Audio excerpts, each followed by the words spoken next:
মৃত্যুর সাথে পাঞ্জা লড়ছে, তাদেরকে যদি আমরা 2-1টা জীবন বাঁচাতে পারি, যারা মারা গিয়েছে বাই দিস টাইম তাদেরকে সরকারি সহায়তা যেটা রয়েছে 20,000 টাকা, এবং যারা অসুস্থ রয়েছে হাসপাতালে চিকিৎসাধীন 10,000 টাকা করে আমরা দিচ্ছি।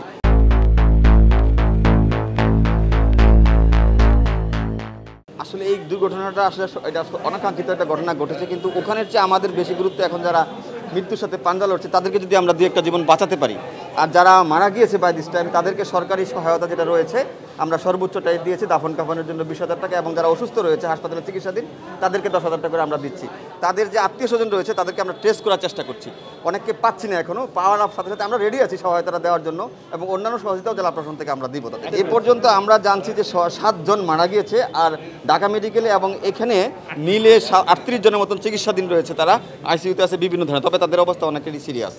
আমরা 3 জনকে দিতে পেরেছি,